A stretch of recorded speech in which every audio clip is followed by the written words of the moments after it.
環球大戰線深入世界最前線，全球各地的觀眾朋友，大家好，我是葉思敏。今天節目我們會特別來關心華為的韜定律震撼全球。今天來關心到的是麒麟2026呢，在秋季會來正式的登場了，直逼台積電的3奈米嗎？再來就是華為自己說的，不需要用到 EUV 設備也可以做到1.4奈米，真的有可能嗎？再來就是關心大陸的科技戰全面的升級，晶片革命會不會從此超展開？今天就這些議題會一起來做關心。先歡迎我們的到場來賓，首先歡迎國民黨前駐美代表處常駐副代表黃玉軍 Eric。大家好。好，還有台北市議員侯煥庭議員。主持人好，大家好。資深媒體人彭華幹幹哥。視頻好，大家晚安。好，觀眾朋友，今天在中美科技戰帶大家先來看到3個火線話題，等一下請來賓來特別幫我們做解答。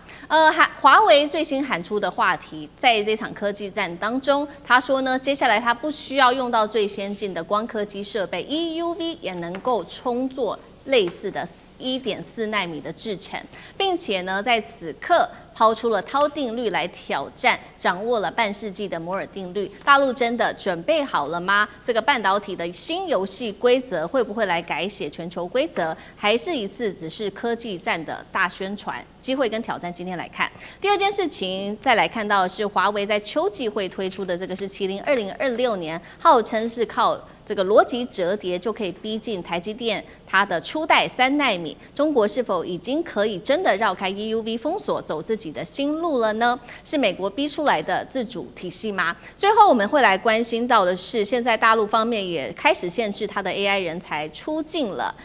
到把這些科技人才視為這個國家的戰略資產，北京是否已經全面進入這個科技的總動員了呢？中美科技戰，今天一起從這個地緣政治來做解讀。好，最新消息我們趕快要來看到的是華為的董事，同時呢，他也是半導體業務部的總裁，他叫何庭波。25號這一天呢，他正式的宣告的事情是呢，他說呢，正式拋出的全新半導體的理論。今天我們會來討論就是這個韜定律哦，宣告說後摩爾時代已經正式來臨了，並且他也說呢，就在今年秋天哦，就會正式的推出這個是麒麟2026的晶片，首度導入的技術就是邏輯折疊的技術了，效能據傳恐怕逼近了台積電初級的3奈米。同時今天來看到韜定律，剛剛特別講了嘛，它是可以透過邏輯折疊的技術，在不依賴 EUV 機子外光曝光機的這個狀況之下，預估最快2031年要來量產1.4奈米的晶片。剛剛講了說，他說這個摩爾定律將會這個落伍哦，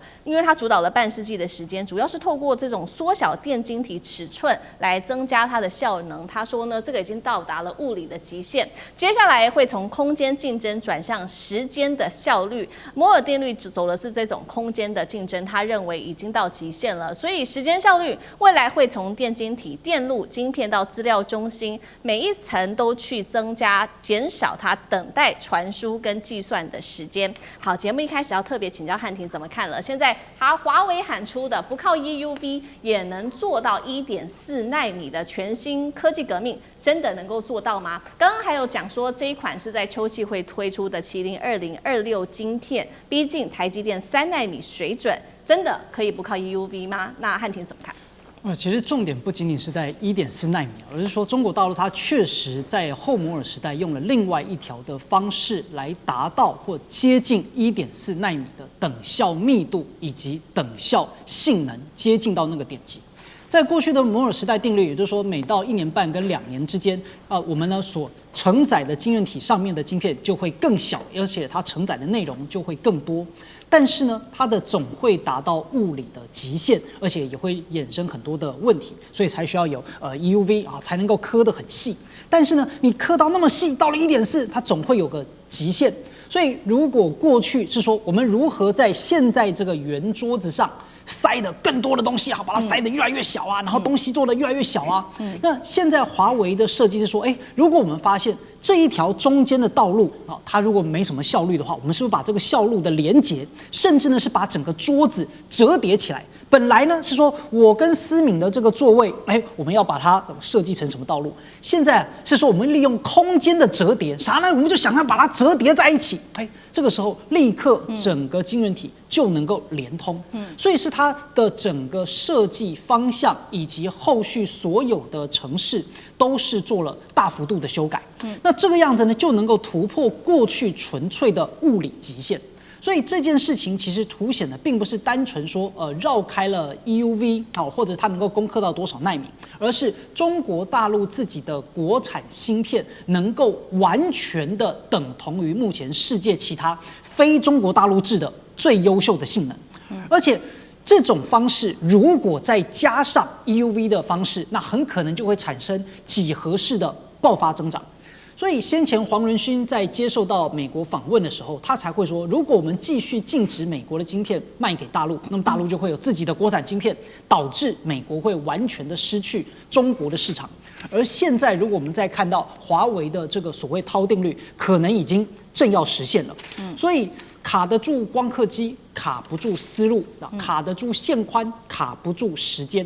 過去拼的呢是怎麼樣把房子塞小啊，但是呢，這個現在拼的是怎麼樣讓道路不塞車。所以過去賭的是空間極限，但掏定律賭的呢是系統的極致。所以當然並不是說現在有了掏定律之後 EUV 就等同於廢紙，不是，它只不過是在 EUV 之外又重新開了一條新的道路。所以未來這個道路那能夠走到多遠，以及它實際上在今年所誕生的這個手機，它的效能跟性能跟過去的相比會怎麼樣，還有待於實際上的檢驗。好，所以中美接下來会不會走一個完全不一樣的體系哦？過去的這個艾斯摩爾會走一個空間體系，那現在的掏定律會走一個時間的體系。但是呢，現在說性能會幾乎是相當的，可以達到1.4奈米。那同樣的問題，現在包括了這個輝達、艾斯摩爾都很緊張。那幹哥又怎麼看？好，那何庭波他有講啊，那不是橫空出世的東西，他們已經研發6年了。你知道為什麼？很簡單，6年前。華為遇到什麼？美國制裁嘛，對不對？但是在這個半導體產業裡面，就像漢庭剛剛講的，其實製程已經很緊縮了。你到1.4奈米以後，你艾斯摩爾的光刻機再刻啊，你能夠再刻到更小嗎？所以這就說邏輯堆疊的這個概念，是他用了7萬名工程師去腦力激盪了6年才出來的。他舉例啊。何庭波他就講，他說：“我是看了都江堰的故事哈，我就覺得說，古代的人怎麼那麼厲害？當時沒有推土機，也沒有 AI 運算，但是那個父子李冰父子，他們竟然能夠做出這麼好的，就在你想想看，2000年前能夠做出那樣子好的水利工程，這就啟發了何庭波認為說，中國的智慧應該是可以達到的，所以他特別成立了。”莫爺小組，什麼叫莫爺小組啊？哦，原來莫爺小組是干將跟莫爺，大家知道這是最有名的越王劍啊，干將跟莫爺這2把劍，對不對？他說我成立了這個小組之後呢，就是莫爺小組，你們一定要成功。那當時他真的也是篳路藍縷啦，那這個概念現在能不能夠被接受？很快，2026就是麒麟2026最新的堆疊技術就要出來了。那在馬上應用在這個手機上，號稱每平方毫米有2.38億顆電晶體，啊，2.38億顆電晶體。那想請問一下，它是不是真的？它是真正的達到了技術的突破呢？其實分析師有講哦，就是我們客觀的來講一下，就是說，他們是有所保留的。為什麼？就像就是說，這個在意義上。它不是真正的1.4奈米，也就是說，你把那個幾何縮小，變成了什麼？提升時間效率。為什麼？因為產業都面臨着瓶頸。何庭波他說：“我希望未來5到10年，我們是走出半導體的另一條路出來。”那這個概念會不會真正的形成？雖然它不是意義上的真正的1.4奈米，但是呢，它在效能上，它真正達到了1.4奈米。但是再過2年、3年之後，是不是有更新的技術？連何庭波自己都不敢保證。所以他的意思是說，我們現在的團隊已經做到這樣子了，可是將來能不能夠做到更好，其實老實講一句，這個只有天下哈，真的只怕有心人吶。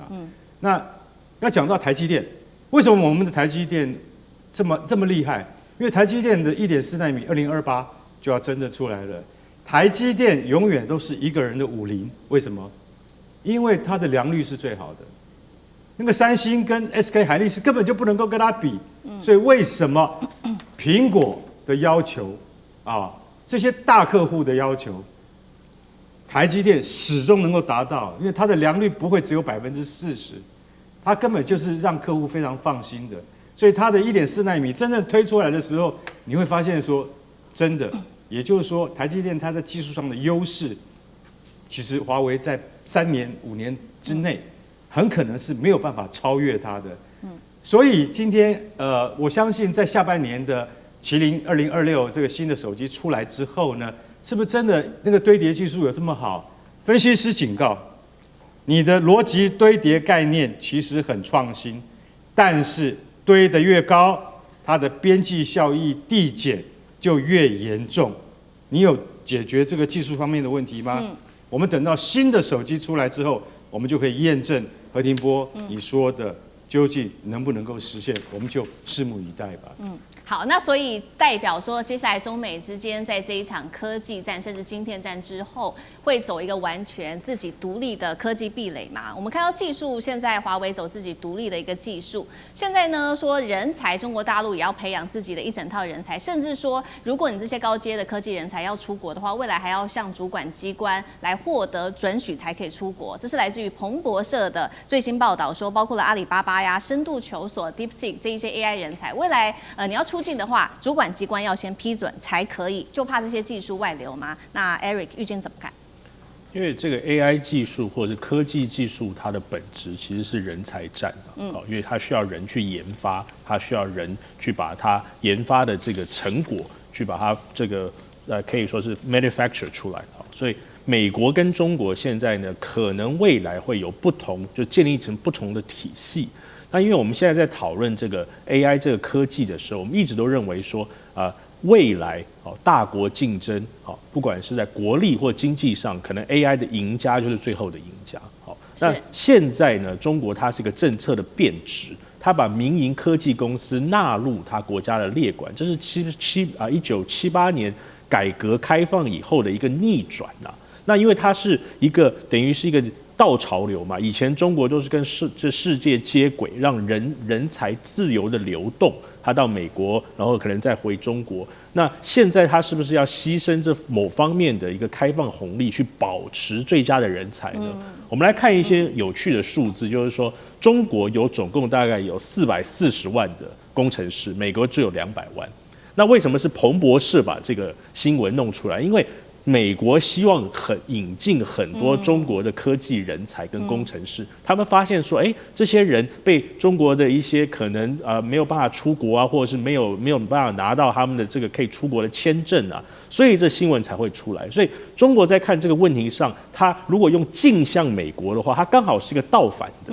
美國希望中國的人才，中國希望保留自己的人才，他也不一定希望美國的所謂的其他的人才到中國去，所以這變成2道牆，美國筑一道牆，中國筑一道牆。好，這是很有趣，就是雙方這個壁壘分明，它是人才、武器、AI 的冷戰。那它總共有4條鏈，這個戰略邏輯上呢，它是全面的數管，它是晶片是一條鏈，我們剛才有討論到，人才是一條鏈，原料跟數據，因為 AI 最後需要數據來跑嘛，所以從這整個不管是政策的變質，或者是從這個所謂的整個體系上面的數管呢，它已經不是備戰了，好，它基本上呢已經開戰，只是沒有開火而已。好，謝謝玉君，那我們休息一下，馬上回来。地緣政治、美中之爭、戰略價值、強權崛起、小國生存，現在與未來洞悉事件走向，掌握世界脈動，全球觀點盡在環球大戰線。好，我們持續關心在中東的戰事。現在伊朗是全面的攤牌了。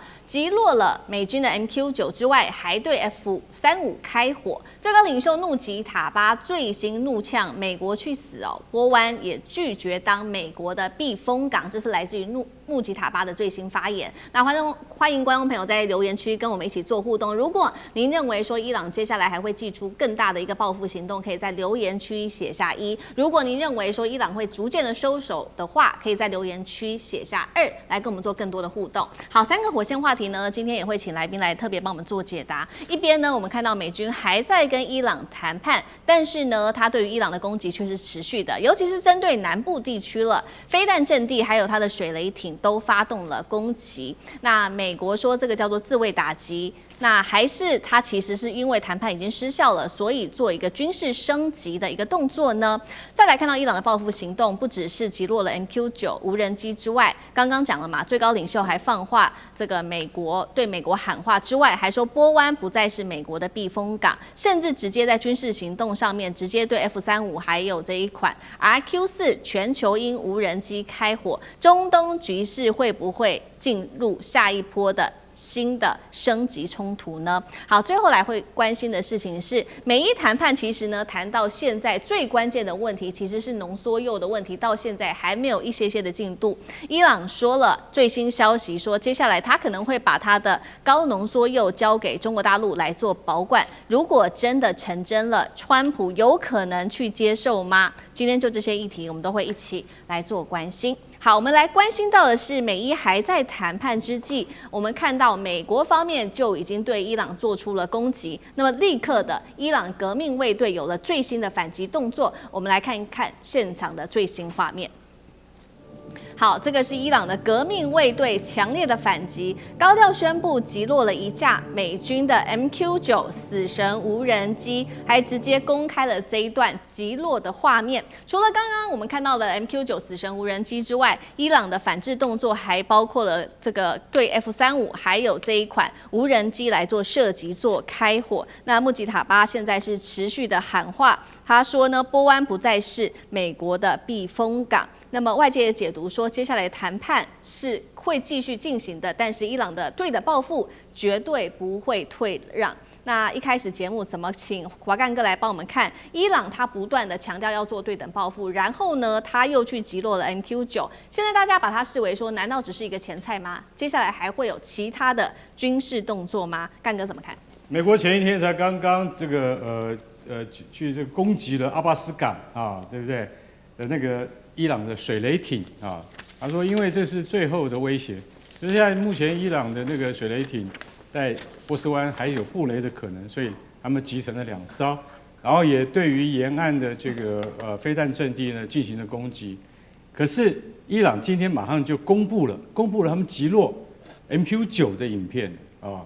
我說句實在話 ，MQ9 這個無人機被擊落的意義很重大。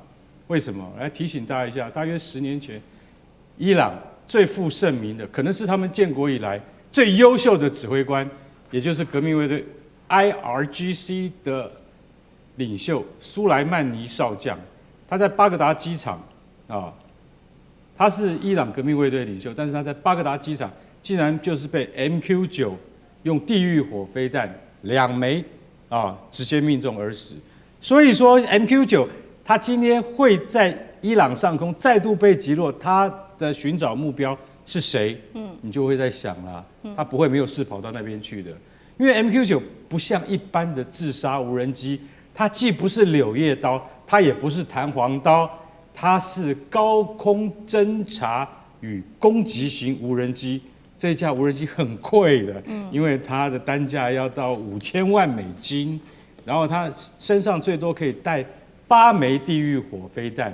它是百發百中的一種攻擊武器，滯空時間可以長達8個小時。所以你說說看，伊朗公布的這個畫面，代表說它用的是什麼？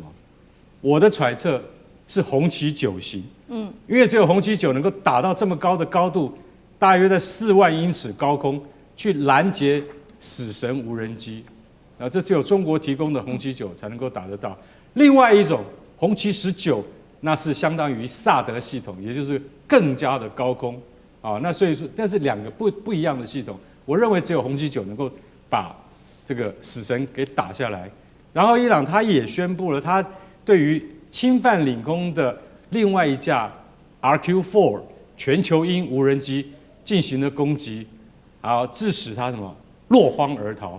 另外還有一架 F-35，但這兩者呢，那攔截程度就更困難了。為什麼？因為 RQ-4 比死神還要飛得更高，它可以飛到5萬尺高空。如果今天伊朗你能夠攔得到 RQ-4 的話，那它是全球鷹，因為它可以滯空12個小時，非常久的那個單價都不是我們現在看到的那種可犧牲的無人機可以比擬的。所以你真的攔到了 RQ-4，請把影片給我們所有人看，這樣可以誇耀我們革命衛隊的實力嘛，對不對？甚至你還趕走了 F-35，哇，那不簡單了，匿蹤戰機你都抓到了。所以我的意思是說，如果今天 IRGC 有這麼的這個神勇威武的話，應該把這些畫面就是說釋出給不管是半島電視或者是我們其他的這些平台來看一下，就是說，可見得革命衛隊它既然還是有它攔截美國終端的這個空中力量的一種實力，这是很不簡單的一件事情。如果說真的這些飛機被你打跑了的話，代表說你有攔得到他們的機會，這件事情的意義上面非常的大。所以穆吉塔巴也就是現任的伊朗最高領袖，他說，Go to hell， 美國你去死啊！以色列你去死啊！他說 Go to hell， 是不是他因為這樣子有了底氣呢？他的意思是告訴你說，我打得到，我攔得到，只是我不這樣做而已。可見得美伊之間的較勁遠遠超乎我們的想象，其實後面可能會更加精彩。好，所以這一場軍事衝突有沒有可能升溫哦？至少我們看到這個伊朗的態度已經表明得非常的強硬。那是不是波灣國家現在在中東的波灣國家看到了目前的情勢，所以在態度上面、戰略態度上面是不是有開始轉向？我們也好像觀察到了類似這樣子的一個跡象。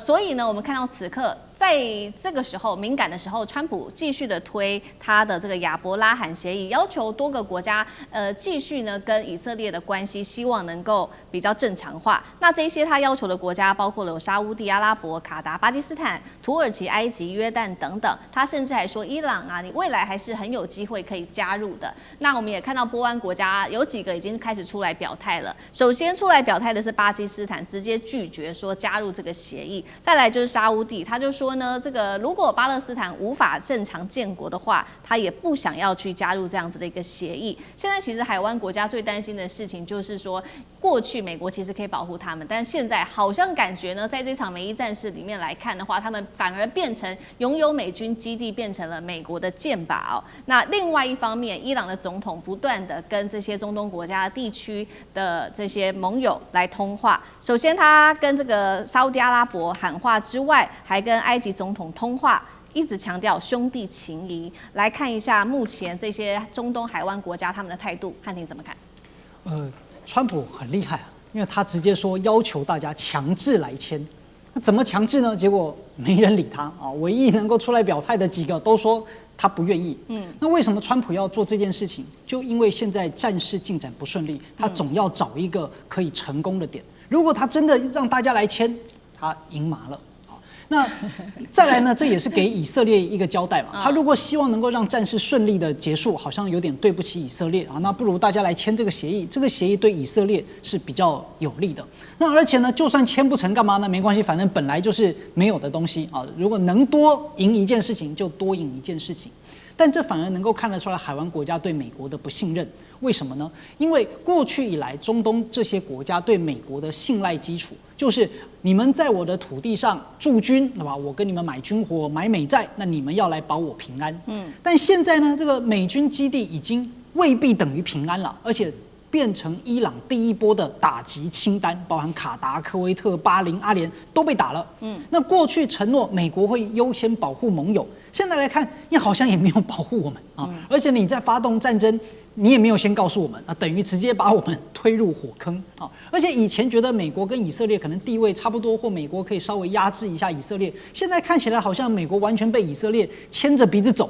所以這已經不是叫海灣國家懷疑美國了，而是親眼看見這個保險根本就沒有用，所以才會這麼多的國家都譴責啊，不僅是譴責美國的這麼作為，而且就連現在呢積極在穿梭美國和伊朗和平的巴基斯坦，他也不願意來配合美國這個無理取鬧的這個條件。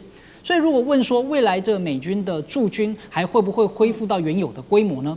短期肯定是不敢啊，長期呢會縮減。你看，像現在哪有一個中東國家、海灣的國家，然後敢在選民面前繼續講啊，這個美軍繼續過來，對吧？我們要擴大這個美軍基地，或者是恢復，沒有嘛？你越恢復，那伊朗就繼續打你嘛。所以伊朗也講得很清楚，哪邊有美軍基地，他就繼續打，而且就是成為潛在的攻擊對象。所以海灣各國當然就害怕繼續被騷擾，繼續被襲擊。所以現在呢，美軍他當然還有的，他不會連夜就被趕回或者是請走，但是長期一定會被禮貌性的邊緣化啊，減少你的部署啊，減少攻擊型的機種啊，然後那如果現在已經被打殘了，它也就慢慢的沒有要等它恢復啊，所以長期來看，一定是什麼？一定是大規模的縮減。畢竟大家害怕的不是什麼伊朗太強，而是怕美國跟以色列繼續亂搞，那他們不知道該如何是好。對，所以現在海灣國家的態度，其實大家也在尋求自保哦，尋求一個比較平衡的路線。那我們另外一方面也看到說，那到底這個美伊和談有沒有一些的進度呢？現在根據最新的消息指出，其實關鍵問題還是卡在濃縮鈾的問題。那現在伊朗方面已經想出一個最新的方法，能不能就此來做一個折中的方法呢？就是他們打算接下來把這些高濃縮鈾放到中國大陸去，但是重點來了，川普會同意嗎？因為他認為哦，在美國的眼裡，中國大陸跟伊朗的關係非常的好，有經貿上跟外交上面的合作。那玉君又怎麼看？這個可能是這個川普最痛的那條神經吧。就是他同意也不是，不同意也不是。對，因為对他來說，中東是他一個戰略的堡壘就是他這個石油美元的基礎。那你看，川普他在國家戰略上，他是希望繼續取得不管是能源或者是海上的這個 choke point 所以在他的這整個邏輯裡面呢，他希望跟以色列合作是一個，然後自己國家的利益是一個。所以他現在選擇的是什麼？一條路是伊朗繼續發展核武，這個相信是美國最不能接受的。第二條路呢，是他如果選擇不跟中國合作，就是說不讓中國進來介入做這個武力擔保者或者和平擔保者，那這個以色列的看法是，如果你跟中國合作，我就會反對你；但如果你不跟中國合作，俄羅斯有沒有這個實力進來做？因為之前的 JCPOA 是俄羅斯做這個擔保人嘛，所以川普還要回去看他自己國家的戰略到底是什麼。他到底要去持續他在選前講的這個聯而治中，還是他認為他這個亞洲重返亞洲到底是不是他一個重中之重？所以我相信他這個騎虎難下，但是這個虎是他自己騎上去的，他沒事去惹伊朗，到底是為什麼呢？因為這個伊朗他只差一次的核心轉離，他的這個技術就可以變成武器，它可以發展6到10枚的核子武器，而且它的核子武器全部都已經地下化了。地下化就是說，你很難在伊朗不配合的情況下，把這些不管是濃縮鈾或者是核子武器拿出來，除非你是大軍入境嘛。所以這個伊朗希望跟中國合作，其實也不是今天才有啊。2021年他們就簽了這個在2020年、2025年簽的經貿戰略這個合作協議。中國也投了將近4000億的美金在伊朗，然後呢，他們現在等於就是中國，它不只是它的戰略、軍事，也是它的經濟氧氣筒啊。而且中國在中東呢，我們剛才聽漢庭講，就是美國在中東有一些國家開始不相信它，不是單一的不相信美國，它因為還有另外一個中國進來，中國它跟這個沙烏地阿拉伯之前沙烏地阿拉伯跟伊朗的衝突，中國進來做調停者，所以中國在這個中東地區，它是有它的一個這個大家對它的信任感。那再來就是這些國家現在對於川普都極度的不信任嘛，也不知道說川普後的美國會不會繼續的延續它這個阿拉伯漢這個協議哈。所以美國在中東的能力實力是急劇在下退的。那以色列會不會因此看到這個狀況之後呢，就跟美國的這個利益完全的切割？那這個就對於美國來說就是非常非常不好的問題。那中國現在變成伊朗或者未來更多世界的這個制裁中心的話，我覺得對於中國的崛起就是東升西降，對於中國是很有利的。好，謝謝玉軍。那我們休息一下，馬上回来。地緣政治、美中之爭、戰略價值、強權崛起、小國生存，現在與未來洞悉事件走向，掌握世界脈動，全球觀點盡在環球大戰線。好，第一島鏈難道要變天了嗎？等一下我們來關心到的是紅旗16F1獵殺 ATACMS。第二款武器我們會來看到的是渤海怪獸現在掛彈，等一下可以來分析一下它可以做這種低空的突防。那解放軍的武器全面進化嗎？今天就這些議題會一起來做關心。好，軍事圈兩個重大消息，今天帶觀眾朋友來看到這兩款武器，剛剛特別提到了嘛，第一款就是這個紅旗16F1正式的進入到了東部戰區裡面，這一次比較特殊的事情是它的最大射程再增加，現在達到了160公里。攔截目標從過去呢，其實只能攔截包括了飛彈跟巡弋飛彈之外，現在擴大到了戰術彈道飛彈，也是擴大它在區域拒止的能力。再來就是針對於第一島鏈，包括針對於美軍跟美國在第一島鏈的這些盟友，強化它的反制，使用的是 ACMS 跟海馬式，中國大陸就可以靠它的紅旗16F1來做反制。所以節目一開始，先請教漢庭如何看這一種巔峰的對決。這個紅旗16EF 是什麼東西 ？F1是什麼？如果我們要稍微想象一下，整個東部戰區呢，它是中國大陸的學校操場。在以前呢，隔壁班啊，就是美軍和什麼第一島鏈的盟友，有一群調皮的同學，他們有一個很強的這個彈弓。那這個彈弓就是 ATACMS 啊，可以從非常遠的地方就飛過來，把操場上的籃球框啊，通通都砸壞啊，就是什麼機場跑道啊，通通都砸壞。那以前大陸的防守比較弱，只能夠擋住飛過來的什麼羽毛球啦，或者呢是紙飛機啊，就是一般的什麼巡弋飛彈這種。那現在呢，紅旗 16F1這個呢，它就是手臂非常有力，而且很強。它能夠站在操場的中間，就能夠摸到邊線啊，射程160公里。而且它反應很快，眼睛像老鷹一樣，隔壁丟過來的高速彈弓，它在半空當中就能夠直接把它給抓住。所以它專門負責守在中間的位置，把那些以前抓不到的壞東西，通通都攔下來。所以這並不是說呢，隔壁的彈弓就沒用了，而是現在啊，這個操場上的銅牆鐵壁變多了。你如果想要隨便丟東西砸我們，你可能以前打得到，但是現在呢就未必打得到，因為可能你一丟，就剛好被接收下来了。那這個渤海怪獸又是啥呢？它就像是海上的滑板車啊，它就是一艘會飛的船，肚子貼着海面，高度只有幾公尺。那因為呢，它的躲在整個海浪的陰影當中啊，所以就像玩捉迷藏一樣，比較容易看不到，雷達很難發現它。而且呢，它的背上還插了4把武器掛架，所以是啥呢？就是非常的快，時速500公里，橫渡海峽非常快。那當然我們最後來問了，那就是這所謂的第一島鏈變天了嗎？就是以前呢，這個隔壁班同學搞了一個包圍小組啊。他就是戰術呢，就是要把大陸幹嘛呢？你們堵在院子裡面的操場裡面不能出來，那你如果出來我就丟石頭。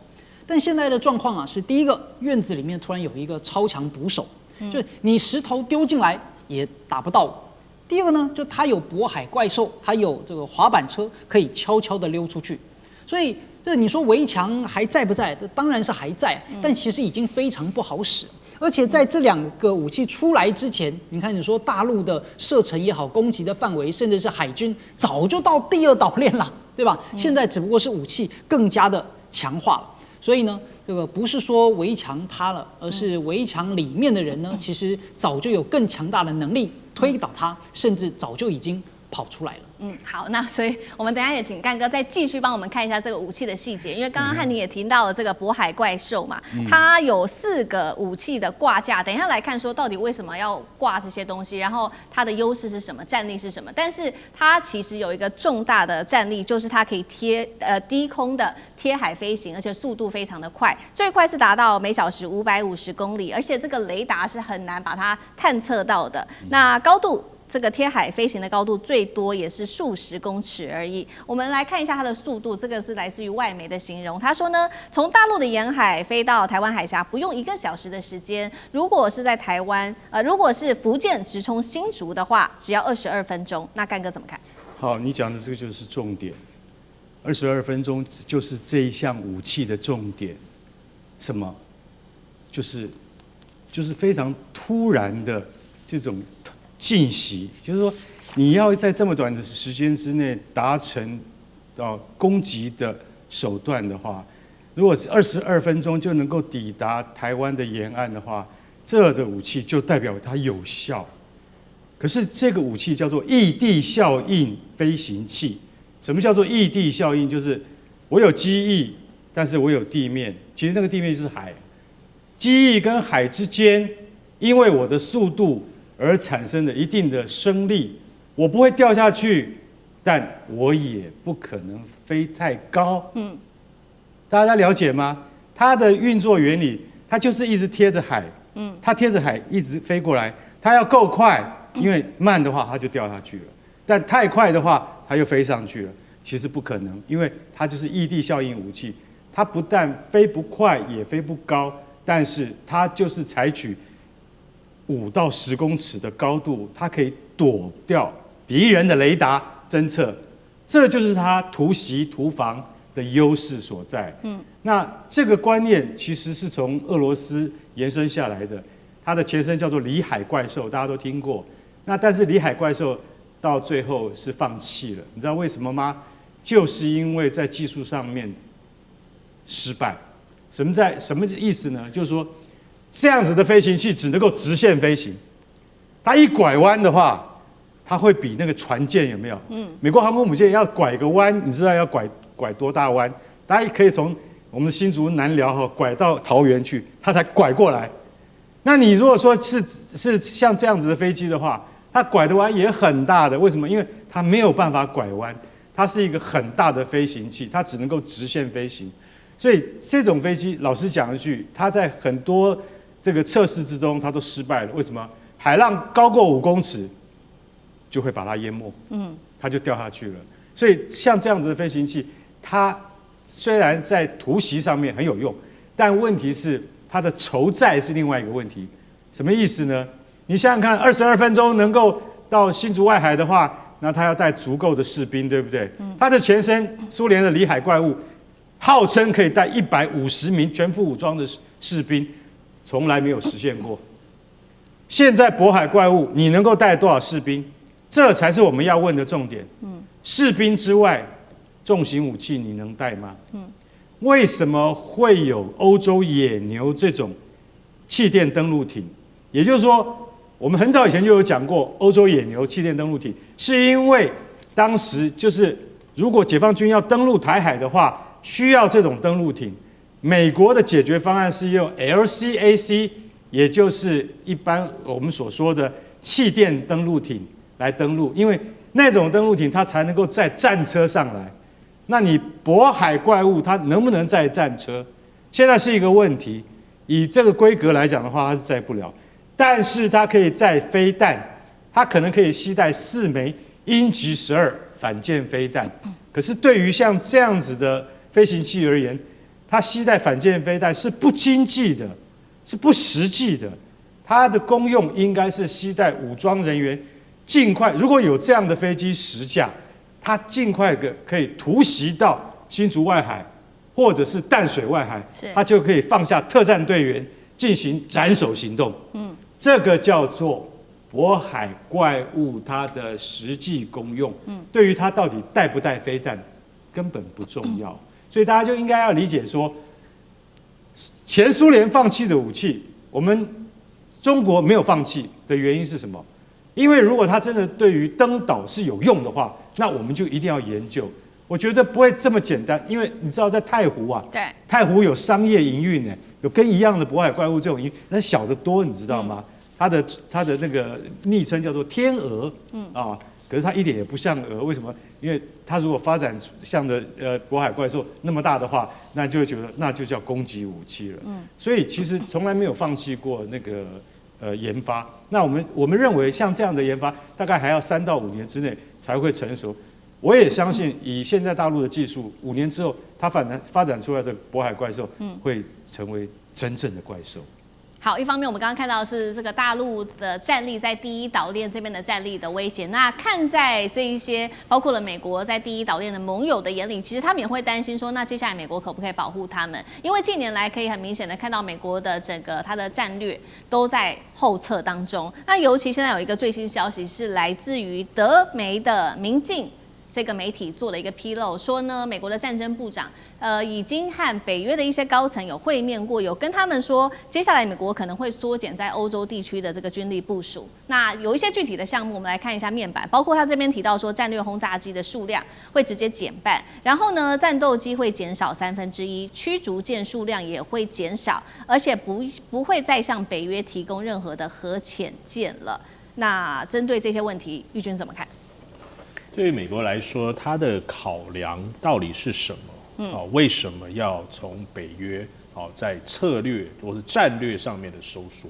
那它有可能是第一，它因為自己國家內部的財政問題，就是說因為財政然後經濟上的不好，所以很多選民呢不願意再讓美國呢去歐洲做這個北約。那事實上這樣子的想法不一定是對的，因為防守美國呢，或許在歐洲這個駐點呢是比較便宜的，除非美國未來不願意再去把它的實力這個到全世界去放送，因為這是它美元的基礎嘛，所以這個是一個國內的政治問題。但是經濟議題的39兆的債務問題呢，它每一年要付1兆的這個利息呢，這個是真問題。對，那我覺得這比較是赫格塞斯現在在面對，就是手上沒有米。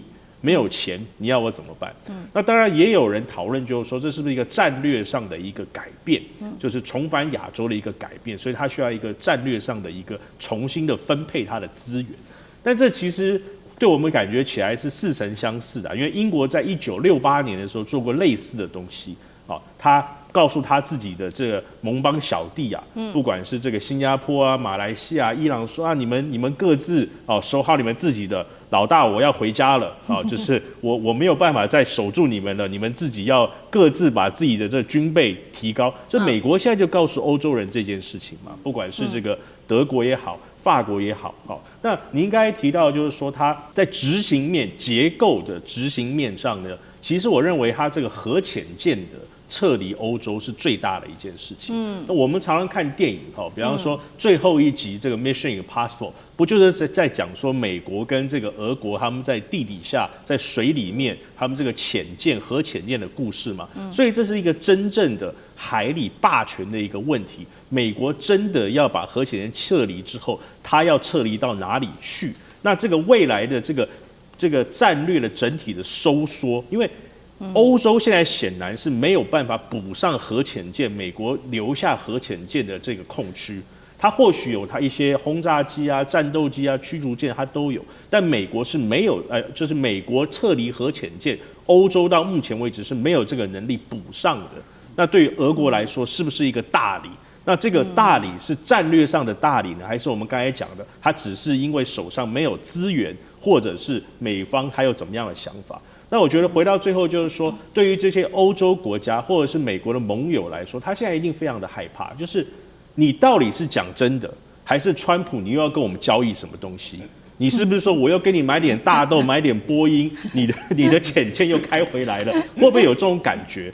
那對於台灣來說，應該是開啟台灣自助的時代。那自助台灣要怎麼做？因為美國會不會從所謂的戰略模糊，變成所謂的戰略漠視？這就是台灣未來我們自己要好好討論的事情。好，謝謝玉君。那我們休息一下，馬上回来。地緣政治、美中之爭、戰略價值、強權崛起、小國生存。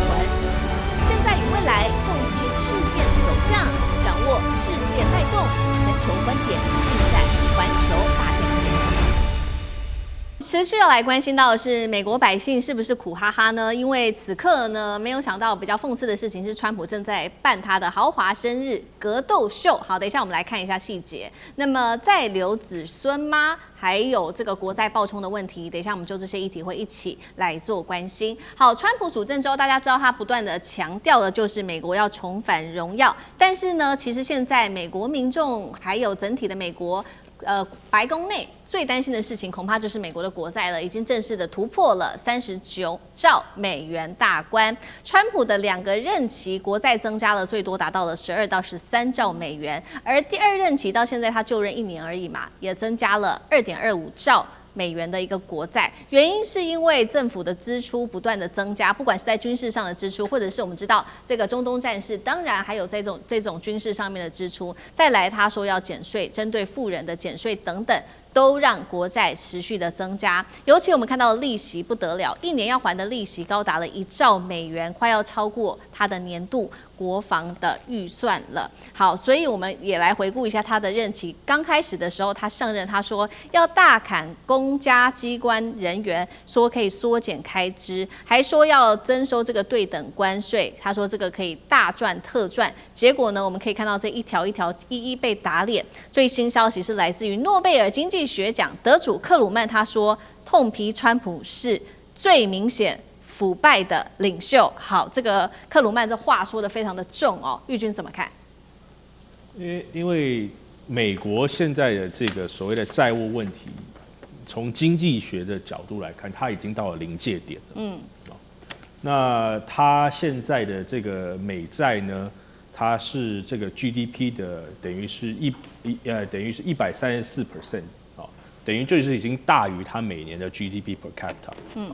那它等於就是每一天呢要付將近30萬美金的這個利息，那每1秒呢大概是4萬美金這樣的利息的臨界點，非常可怕。就是美國的每一個家庭啊，因為美國的負債等於每個家庭是30萬美金啊，所以它一直要到35年以後，它的 GDP 才可以到，就是等於是就是它的這個債務跟 GDP 的1比1的比，這個是可能要降到1比1底下呢，它才不會發生一些經濟的問題。那思敏女，你剛才提到這個川普他的政策的跳票啊，就是說他號稱他要來把這個債務的事情抹平，但他什麼都沒有做到嘛，他要把這個 Doge 也沒做到，政府要關門。這個 Elon Musk 後來又跑去說他要到月球，要到火星，然後我們又看到這個美國政府釋放所謂有外星人，又炒了一波股市。貴點關稅總共只收了800億美金啊，800億美金跟我們剛才停的1年1兆，我們相信是還差了非常非常大的數字。他減稅，他號稱經濟會成長，結果沒有啊，減稅只是有錢人富人更富啊。然後這個財政赤字越來越漲啊，而且財政赤字不是只有這個所謂的中央的赤字，地方也有赤字，對不對？那很多這個共和黨的這個參議員出來講這些話，我們看到就是川普派他自己人下去在初選挑戰這些可能對於這些財政赤字不滿的這些人嘛，所以未來會發生什麼事呢？就是我們看到。很多人會講說啊，我們聽這個美債玩不下去，美元玩不下去，聽了30-40年，但為什麼我剛才講是個臨界點呢？你看哈，從這個過去的10年啊，中國本來是一個持有美債一個很大的國家，它基本上在過去10年呢，已經減了一半，它的持有量啊，減了只剩下之前的一半，這是一個。日本就是日本第一，中國第二持有美債嘛，連日本都在降低它的持有量。然後呢，美債这個東西的持有量的外國人的持有從34%降到23%，就是外國人都不看好。很多都是美國人自己有這個。那最重要的是說，過去美聯儲或者是美國政府，它一旦碰到什麼問題的時候，它就用 QE 用最簡單的方式理解，就是印鈔票嘛。但美國現在它的通膨這麼高，3點幾，它真的政府敢這樣子嗎？最後就是美國在過去共和跟民主兩個政黨是可以合作坐下來談事情的時候，他們會把美國的國債設一個上限，但現在的上限呢不存在。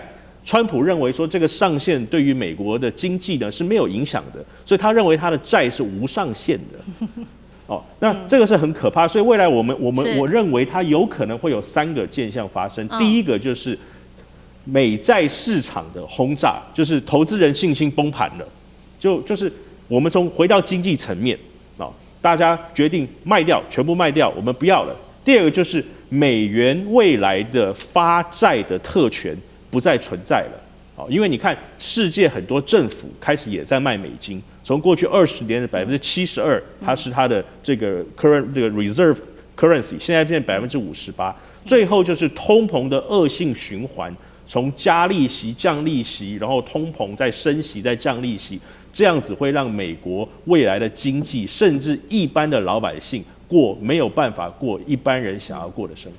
好，一方面是看到各國對於美債的信任度持續的驟減當中，那另外一方面也是看到了這個美元霸權現在正在逐漸的削弱當中。目前美國國內面對到的問題包括了這個通膨啊，還有剛剛我們提到了非常多嘛，赤字啊、債務等等。但是此刻呢，川普還在建的就是白宮，他這邊說呢，他要花14億美元的金額來蓋這個大型的宴會廳。那施工進度確實是有我們來看一下這個細節哦，這是川普自己，我們看到畫面他自己站出來，然後呢拿着這個白板，他就開始講說，我們的施工的藍圖啊，未來的細節是什麼？他說這個叫做城堡級的建築，屋頂會有無人機的一個基地，然後呢地下會有6層的設施，還包括了第一夫人幕僚的這個辦公區，總成本14億美元。他還說，有4億我會自己自掏腰包，但是10億是由美國人民自己買單。川普說，中國有的，我們美國當然也要有。再來，另外一件事情也恐怕讓美國人會很生氣的事情是，他要80歲了，川普要80歲了，